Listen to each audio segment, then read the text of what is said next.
나이가 들수록 찾아오는 무릎 통증. 당신의 무릎 관절은 안전한가요? 신체 부위 중 가장 큰 관절에 속하는 무릎은 체중을 지탱하고 운동을 책임지는 부위로 세월이 지나면서 자연스럽게 퇴행성 변화가 일어난다. 60대 이상 대국민 질환인 퇴행성 무릎 관절염. 톡톡TV 닥터 오늘 이 시간에는 제주대학교 병원 정형외과 남광우 교수와 함께 퇴행성 무릎 관절염의 진단과 치료법에 대해 알아본다. 네, 시청자 여러분 안녕하십니까? 도민의 건강을 최우선으로 생각하는 방송 톡톡TV 닥터의 조혜진입니다. 저는 날이 추워지면 무릎이 욱신거린다는 할머님이 생각납니다. 여러분은 누가 생각나시나요?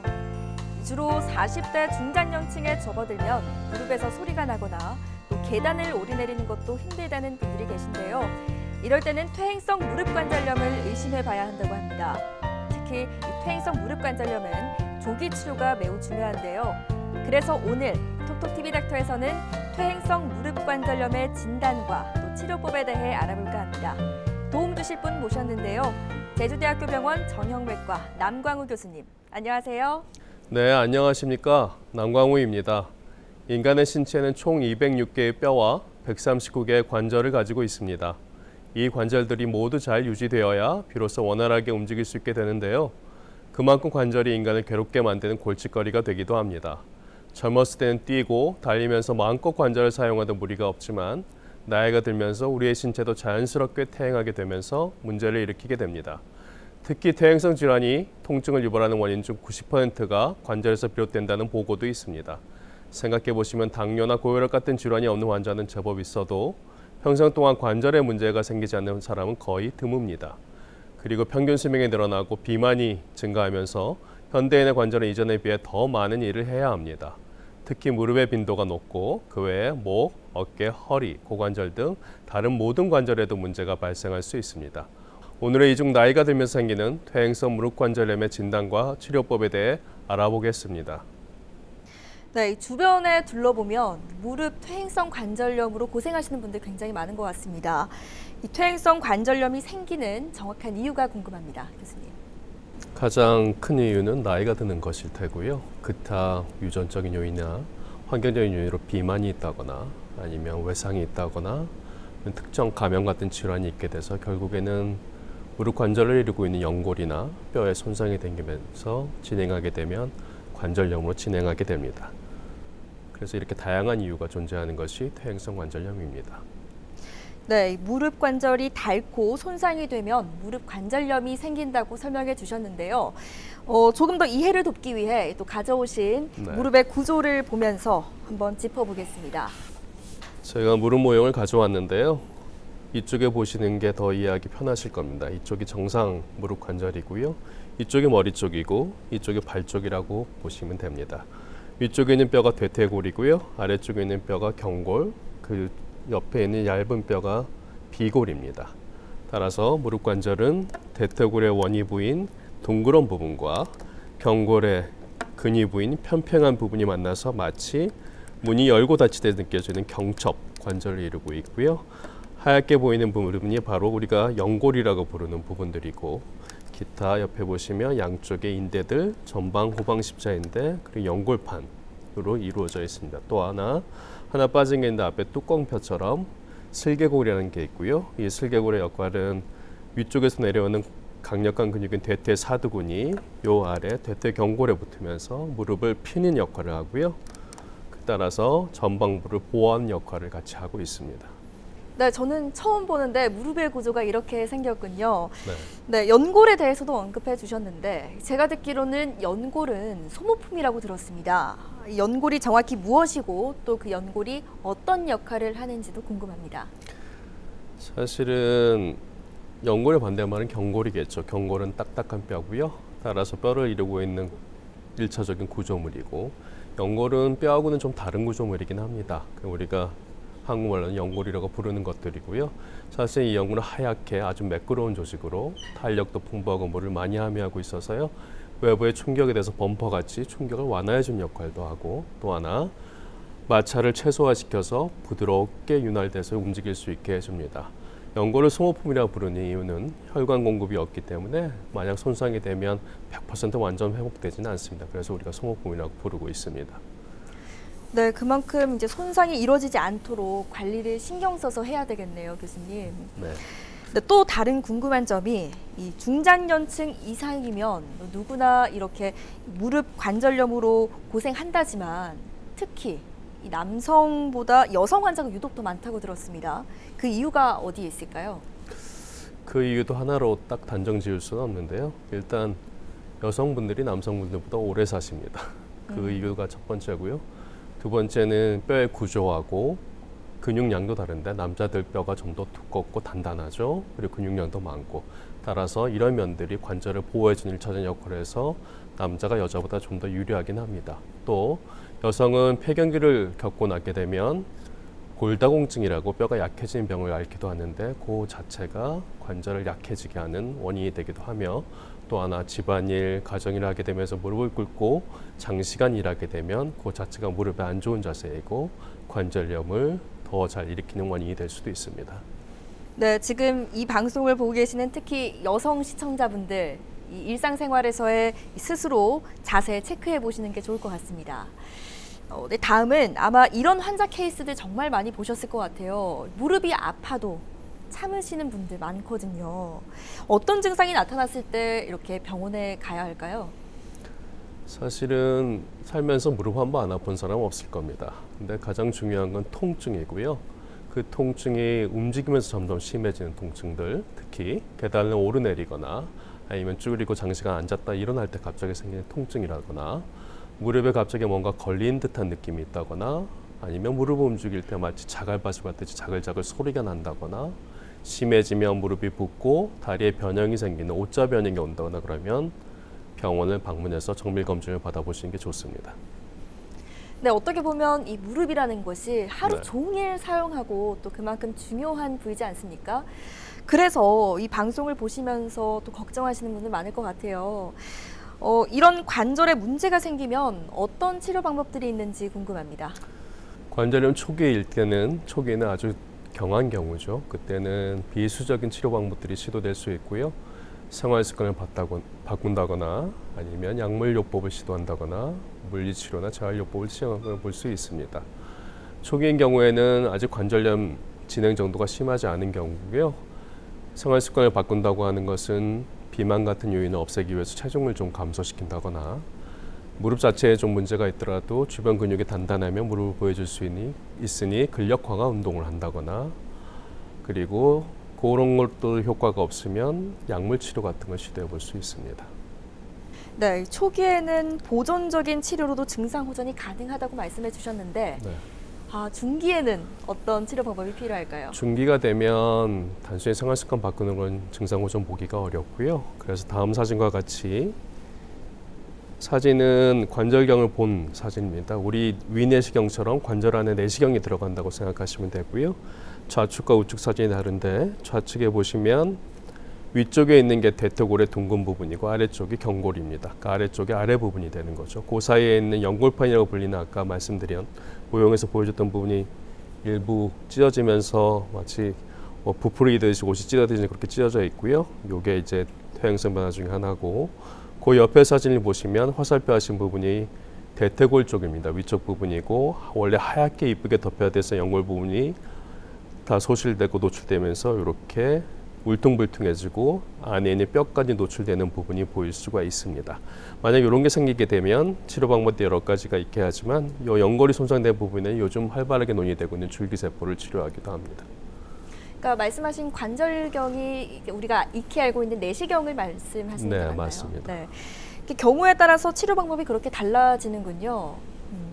그렇다면 먼저 이 반월상 연골판이 파열됐을 때의 치료 방법부터 한번 알아보겠습니다. 치료 방법이 많은 편인가요? 그렇게 많지는 않지만 크게 두 가지로 나눌 수가 있고요. 그것도 역시 내시경 사진을 보고 말씀드리겠습니다.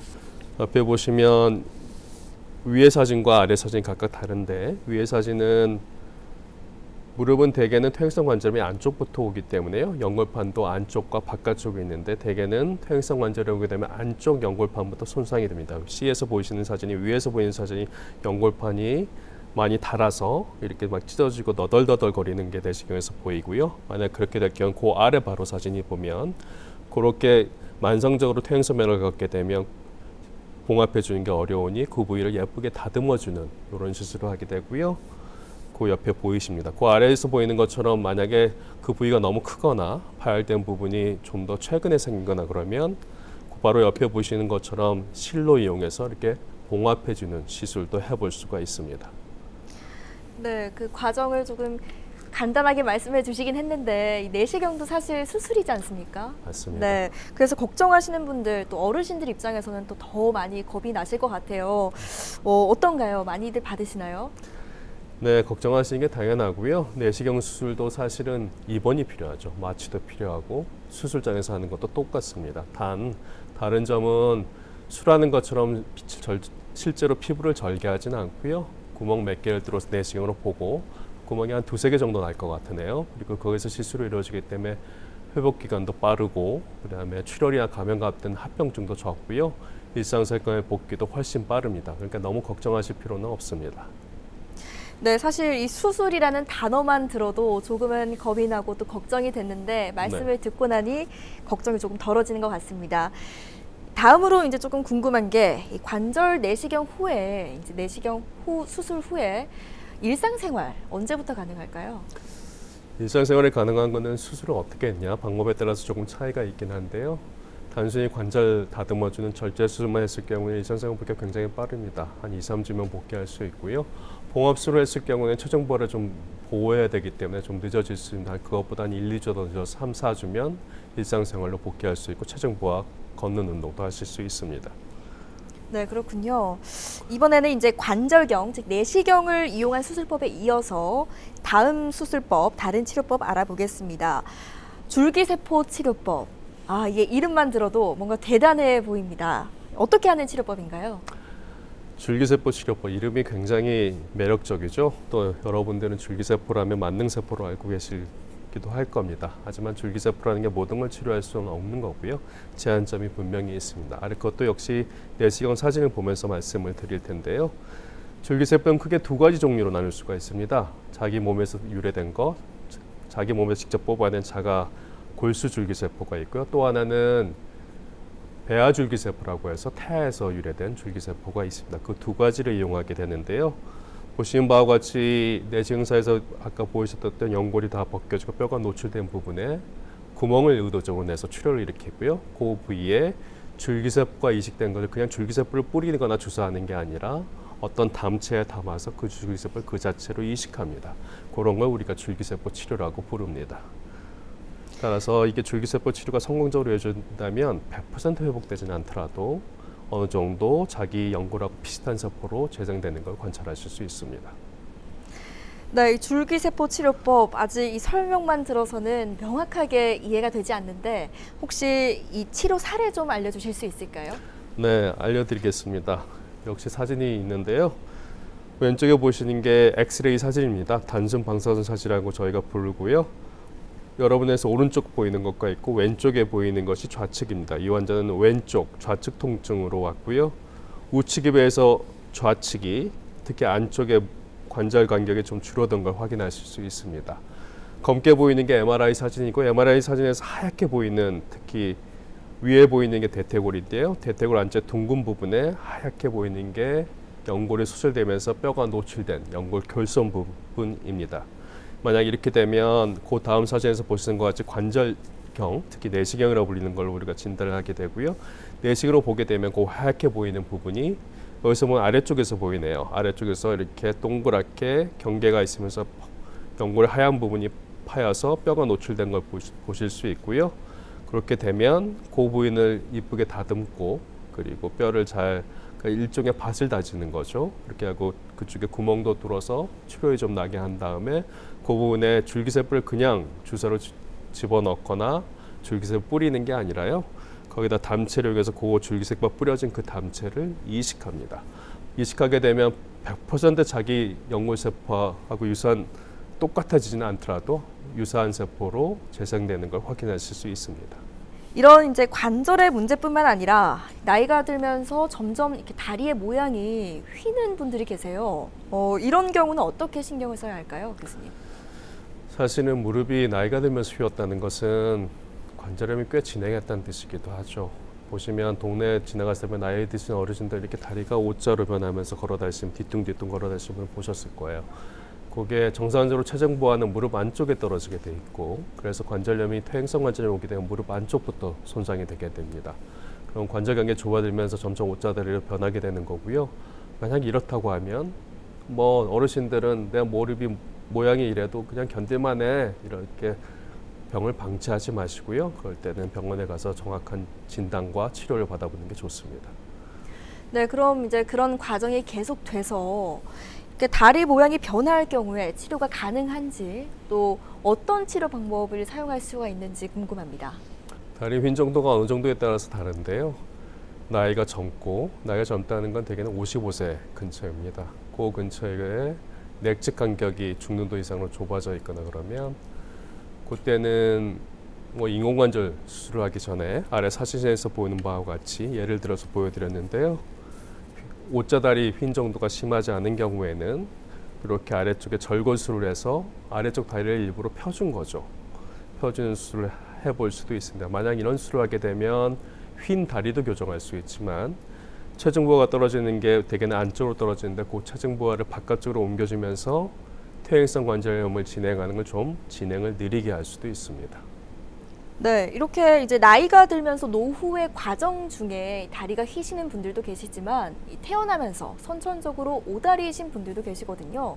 그런 분들 같은 경우에는 이런 무릎 관절염이 더 많이 걸릴까요? 대부분의 O자다리로 재외를 방문하는 아이들이나 부모들이 걱정돼서 되게 저한테 데리고 오는데요. 대부분은 정상 범위 안에 있습니다. 사람은 태어나면서 나이 들 때까지 뼈의 변화는 계속 일어나는데요. 대개는 회전 변형에 동반된 O자 변형처럼 보이는 경우가 많고요. 병에 동반돼서 심각하게 생기는 병들도 분명히 있습니다. 퇴행성 관절염 때문에 휜 다리가 생길 수도 있지만 그런 게 아닐 경우에는 단순한 O자다리, 특히 다리를 약간 벌리고 서서 무릎 사이에 자기 주먹 2개가 안 들어갈 정도의 O자다리라면 크게 걱정하실 필요는 없습니다. 네, 그럼 이제 이런 경우에 우리가 익히 알고 있는 휜다리 교정술을 받아야 한다는 건데, 이 휜다리 교정술을 받고 나면 일상생활은 언제부터 가능할까요? 휜다리 교정술이라고 하는 것은 사진에서 보여드린 바와 같이 뼈를 부러뜨리는 과정이죠. 일부러 절골술을 한 거라서 뼈를 부러뜨린 게 붓는다는 것은 대개 아랫다리의 경우에 8주 정도, 2달 정도 걸리거든요. 그러니까 체중 보완이나 일상생활 복귀는 그보다 좀 더 늦어질 수 있죠. 대개는 6주 정도에서 복벌 보행을 시작하고요. 8주가 되면서 걸음을 시작하고, 물론 무릎 운동은 좀 더 빨리 하실 수 있습니다. 하지만 체중 보완은 그렇게 이루어지고 일상생활 복귀는 한 2개월, 3개월 정도 걸립니다. 역시 절골술이라 그런지 예전 다른 수술법보다는 훨씬 더 긴 시간의 회복 기간이 필요하군요. 그렇죠. 네. 마지막으로는 이제 가장 일반화된 수술 방법이라고 해야 될까요? 인공관절 수술에 대해 알아보도록 하겠습니다. 이 인공관절 수술 언제 어떻게 하는 수술 방법인가요? 인공관절 수술은 마지막 남은 최후의 방법입니다. 대개 나이도 많이 드시고, 저희가 기준으로 삼고 있는 거는 65세 이상인데 65세 이상이고 퇴행성 관절염도 되게 말기로 가서 다리 변형도 있을 수 있지만 통증도 굉장히 심하고 엑스레이도 관절 간격이 많이 좁아져서 뼈가 닿고 있고, 그리고 물리치료나 이런 약물치료 같은 비수적인 치료 방법을 6개월 이상 시행했음에도 불구하고 호전이 없을 때 되게 시행하거든요. 인공관절술은 간단히 말씀드리면 치과를 예를 들면 치과 임플란트 과정과 똑같습니다. 병이 든 뼈 부위를 잘라내고 연골 부분도 절제하고요. 그리고 쇠로 만든 인공관절을 넣게 되고, 그리고 그 사이에 플라스틱으로 관절면을 이루게 됩니다.